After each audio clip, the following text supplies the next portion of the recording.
Welcome, everyone, to Vintage Noise. Thanks for joining this conversation here on our YouTube channel.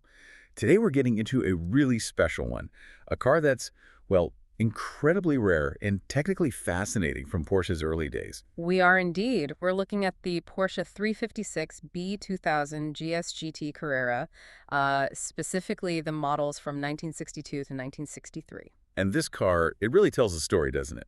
About Porsche taking race tech and, making it work on the street. Absolutely. It's kind of the ultimate expression of that philosophy for the 356 era. So what we wanted to do today is just quickly get a handle on why this Carrera, this specific 2-liter model, is such a standout, especially since it showed up after quite a long break for the Carrera name. Right, there was a gap, a noticeable absence of a top-tier Carrera in the 356 lineup for a bit. Yeah, it felt like maybe they were done with that ultimate performance version after the 1600 GS cars. It did seem that way for a moment. But then came the 356 B2000 GSGT. And it wasn't just bringing the name back, it was bringing something fundamentally new under the engine lid. The 2-liter engine, that's the core of it, the 2000 in the name. Exactly, building on the 1.6-liter cars, but with this significantly larger, brand new 2.0-liter power plant. That was the big news. And when it arrived, September 62, I think, as the Carrera 2, it kept that classic Porsche split personality, didn't it? It did. You had the option. There was the Carrera GT Deluxe that was the more, let's say, road-friendly version, still high performance, but with more creature comforts. The Grand Tourer, almost. Sort of, yeah. And then you had the pure Carrera GT, stripped down, lightweight, really just built for the track from the get-go. Okay, let's dig into that engine then, because that seems to be the heart of the matter, quite literally. Yeah. What made this 2.0L so special? It forced the name change to Carrera 2. Well, it started with the famous Type 547 4-cam engine design, but they really pushed it. The bore went up to 91.95 millimeters, and the stroke increased to 73.9 millimeters. Okay. That brought the total displacement up to 1966 cc, almost 2 full liters. So just boring out the old block wasn't enough. Why the need for a whole new casting? Sounds like a lot of work. It was, but with that bigger bore, the cylinder walls themselves had to be larger. For strength, for cooling, especially thinking about racing. The existing block just couldn't accommodate it properly. So the physical dimensions had to change. Precisely. The entire engine block had to be made both taller and wider than the older Type 547. Which is why I got a whole new type number. Exactly. It became the Type 578. It wasn't just a revision. It was, a distinct evolution of that 4-cam concept built specifically for that larger capacity. That's a serious engineering commitment for what was ultimately a pretty low-volume car. Yeah. So for someone driving this thing back then, what's the big difference you'd feel compared to the older Carreras? Torque. Definitely the low-end torque. The earlier 1.6-liter 4-cams, they were powerful, but notoriously peaky. You had to keep the revs way up. A bit demanding for just driving around town, I imagine. Oh, absolutely. But this new Type 578, even in the road-going deluxe trim, it offered much more torque lower down the rev range. It made the car surprisingly usable, flexible for everyday driving. That's huge. It really bridges the gap between a pure racer and something you could actually live with. But, okay, if you went all in for the track version, the GT model, yeah, that got the even hotter engine, the Type 5872, right? That's the one, the full race spec treatment. It had these big Weber 46 IDM2 carbs, a special intake manifold. More aggressive setup. Totally. High lift cams, compression bumped up to 9.8.1, a sports muffler. Everything optimized for peak performance. This was the engine meant to live near that 7,000 RPM red line. Now, power figures. I often see 155 horsepower mentioned, but sometimes higher numbers pop up too. What's the real story there? Yeah, that confusion comes up a lot. It's usually down to how it was measured, net versus gross horsepower, different standards like DIN versus SAE. While 155 horsepower might have been the common net figure for the Deluxe, the Type 5872 and the GTs. That was actually capable of putting out around 170 gross horsepower at 6,600 RPM. 170 gross horsepower in a car this light. Yeah, a serious punch for the time. And these ultimate spec engines, the 5872s, they weren't exactly flooding out of the factory initially. No, not at all. Extremely rare. Apparently only 2 of those specific engines were built and delivered in 1962. The rest of that very small batch came in 1963. Finding one today is, well, incredibly difficult. So these potent 2-liter engines, they obviously needed proper testing before customers got them. Where did Porsche prove them out? They didn't waste time. Early versions, even the prototypes based on the 1.6, saw action pretty quickly.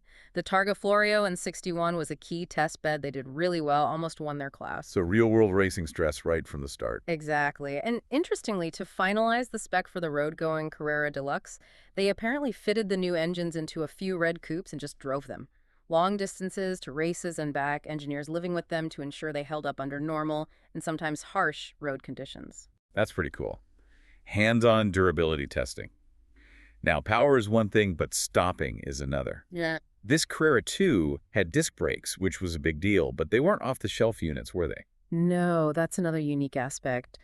Porsche designed and manufactured their own disc brake system for this car. It's known as the Porsche 8 system. Wait, Porsche made their own discs. When systems like Dunlop's were already out there and used by competitors, why go to all that trouble? Seems like a huge investment. It does, but it was strategic. It all tied back into racing homologation. See, Porsche was already using these quite distinct, smaller, open-style wheels on some race cars, the ones with the wide-spaced wheel studs. Okay.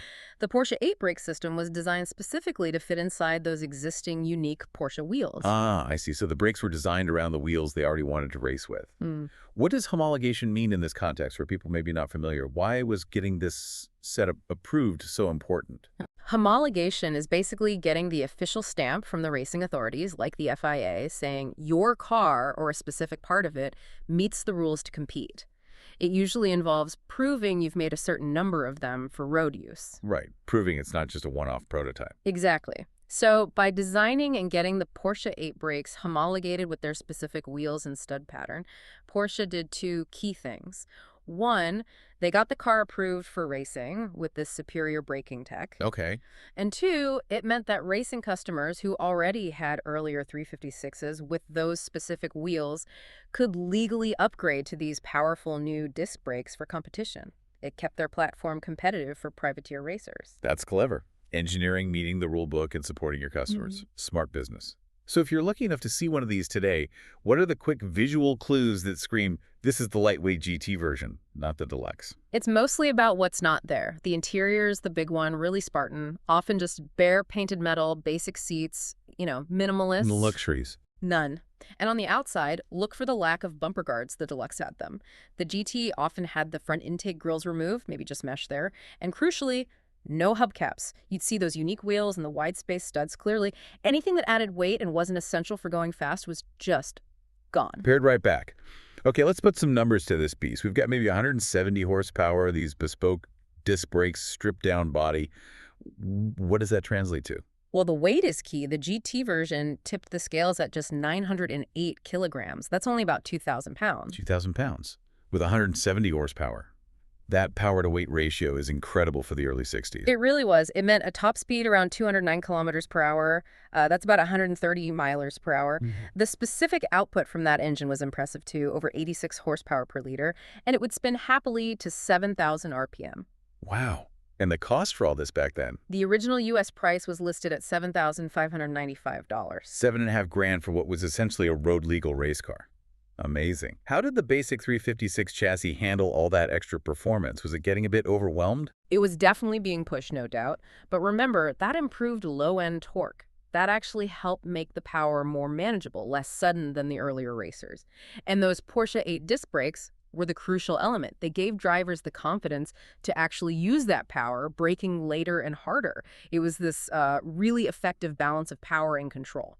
So when you pull it all together, this unique engine block that had to be made wider, the car appearing after that Carrera gap, the whole bespoke brake system driven by racing rules, what's the main thing you think enthusiasts should take away about this specific 356? For me, it's that hidden technical depth. Beneath that familiar, beautiful 356 shape, there was some serious cutting-edge engineering going on.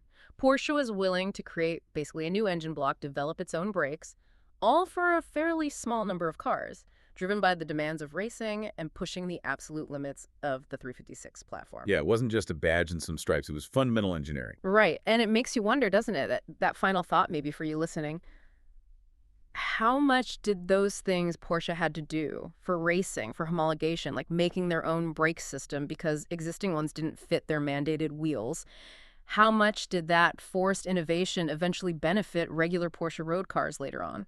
That's a great point. Did the pressure cooker of competition force breakthroughs that trickled down to everyone else? Something to think about. Definitely. Well, this has been fascinating. Thanks for walking us through this incredible machine, and thank you for joining our conversation here. You can find more like this over on the YouTube channel, Vintage Noise. We'll see you next time.